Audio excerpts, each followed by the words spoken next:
रहल छी गंगा कैसेट की प्रस्तुति। सुन रहो हजमा देबौ बउआ के रे मामी, सुन रहो हजमा देबौ बउआ के रे मामी।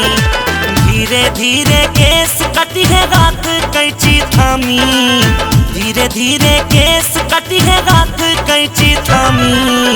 सुन रहो हजमा देबौ बउआ के रे मामी, सुन रहो हजमा देबौ बउआ के रे मामी।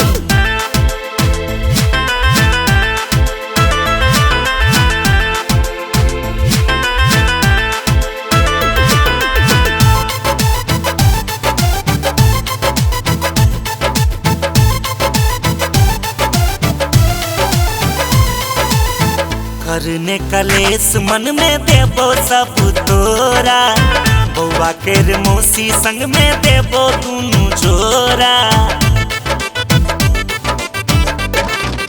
रोहजमा करने कलेस मन में देबो सब तोरा, बउआ के रे मौसी संग में देबो दुनु जोरा।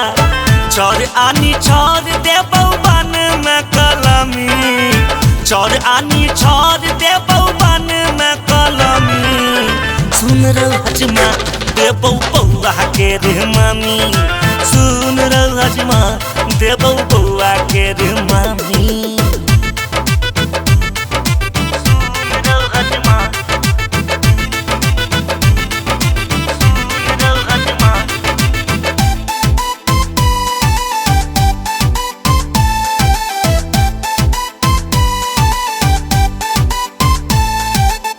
बउआ के रे नानी देतौ सब विदाई, लड्डू खाजा केरा देतौ निक निक मिठाई। बुझले बउआ के रे नानी देतौ सब विदाई, लड्डू खाजा केरा देतौ निक निक मिठाई। पापा धोती कुर्ता देतौ दादी घरी दमी, पापा धोती कुर्ता देतौ दादी घरी दमी। सुन रहो हजमा देबौ बउआ के रे मामी, सुन रहो हजमा देबौ बउआ के रे मामी।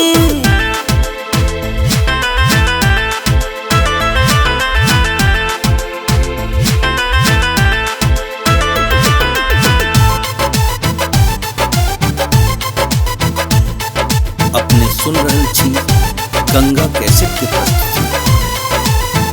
बउआ दुलरुआ हमर रखी है ख्याल रो, कानून कनियो कहो दुर्गानंद गोपाल रो।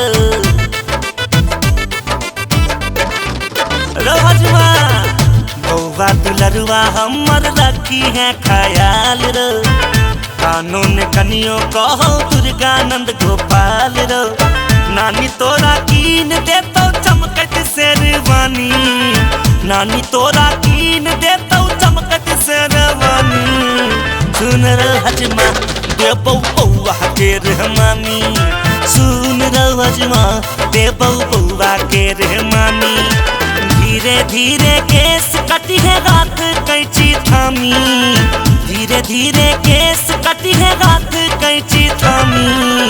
सुन रहो हजमा देबौ बउआ के रे मामी, सुन रहो हजमा देबौ बउआ के रे मामी। हमारे इस चैनल मैथिली गंगा को लाल बटन दबाकर सब्सक्राइब करें व घंटी के निशान का बटन दबाएं ताकि सभी नए वीडियो आप तक तुरंत पहुंचे बिल्कुल मुफ्त।